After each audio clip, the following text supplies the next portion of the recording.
There's an old saying that there's no health without mental health, and I think we could extend that by saying there's no mental health without physical health. Exercise and mental health belong together. They're both essential in order to get the best positive outcomes for young people. We do have some good evidence that exercise can actually improve symptoms of not just schizophrenia but also depression and other mental health conditions as well. We also have evidence around cognition and improving other aspects of people's mental and physical well-being.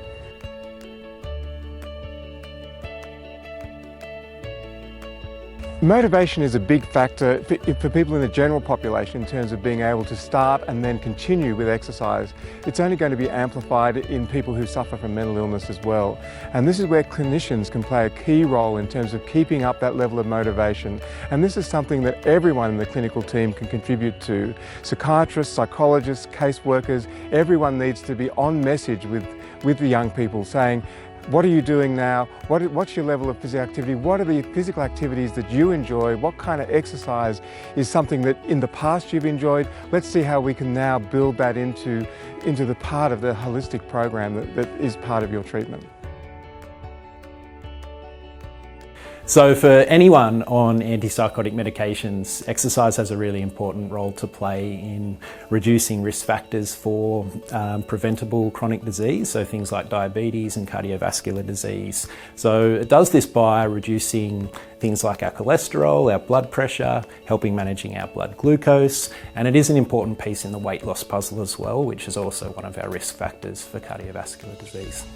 The early results from the program demonstrated that a 12-week program can actually see no weight gain occur, and that these results can now be confirmed and extended into the long term. A 2-year follow-up, the same individuals were still showing no evidence of weight gain, even though the intensive phase of the intervention had come to an end after the first 3 months. So there's a vast amount of research that's shown that exercise helps with anxiety, helps with depression, helps with our cognitive function, and also reduces our risk down the line of things like dementia and cognitive decline.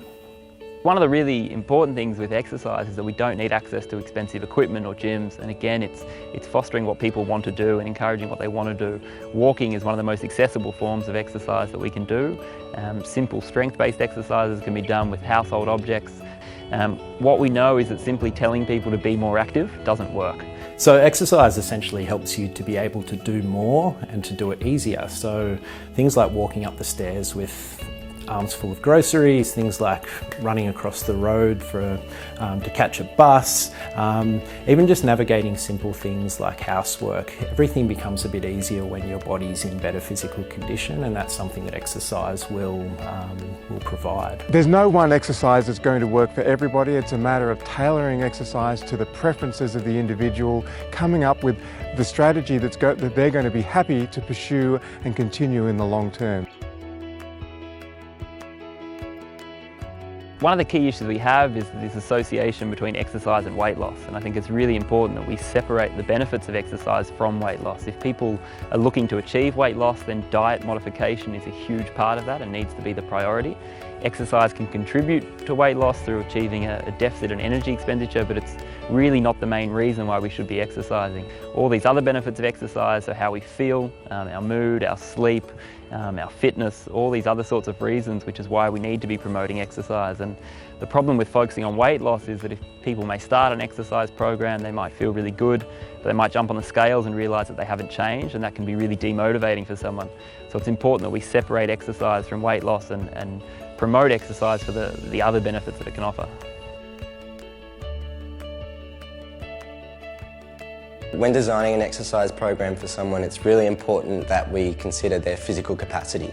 So that means determining a baseline level of their fitness and their strength, so that in order to prescribe a safe and efficient exercise program. How's that resistance for you? It's pretty light. Pretty light? Yeah. Do you want me to put it up just a little bit?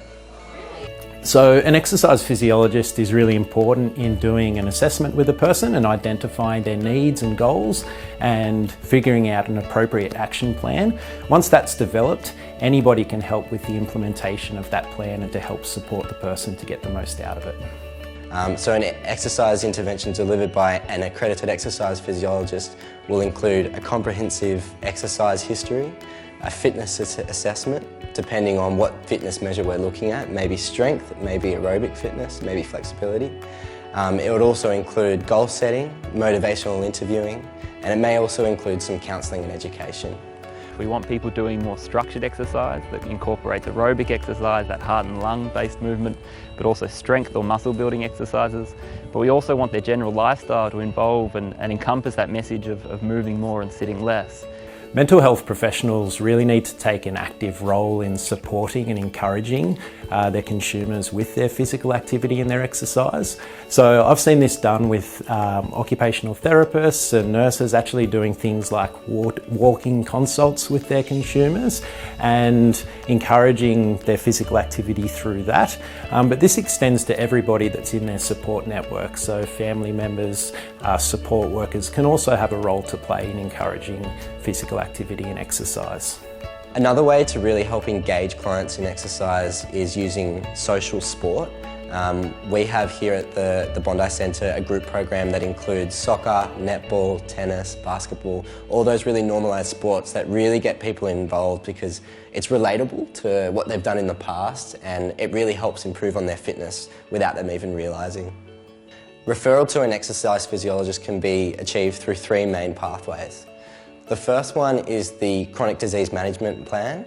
Now, people can go and see that exercise physiologist if they have diabetes, cardiovascular disease, cancer or musculoskeletal issues, which are common comorbidities that we do see in this mental health population. The second method that we can do is via private health settings, where exercise physiologists work in the private health system as well. The final option is referral through community-based programs that have an exercise physiologist, including the Keeping the Body and Mind program through the Bondi Prince of Wales Mental Health Facility.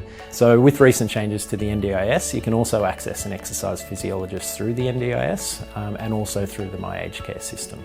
Some of the positive outcomes that can be expected following participation in an exercise program include physical health outcomes such as weight management, reducing risk of chronic disease. Exercise can also lead to improved psychosocial functioning.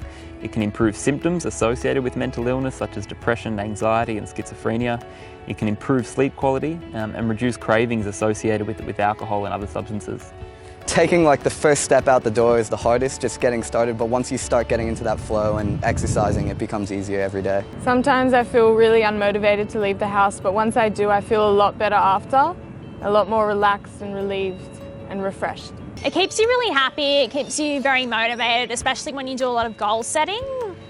Having those short-term goals and achieving them, and then that then gives you a lot more confidence and then also increases your motivation. I feel like there's a holistic approach to health with the Bondi Mental Health Centre. So whilst it's mainly physical, they keep in mind that there's other things that come into play as well. Holistic care has to be at the centre of what we're doing. For too long we've had this separation between the body and the mind in mental health, and now we have to reintegrate and get those two working hand in hand, because it's only that way that we're going to get the best results for the young person.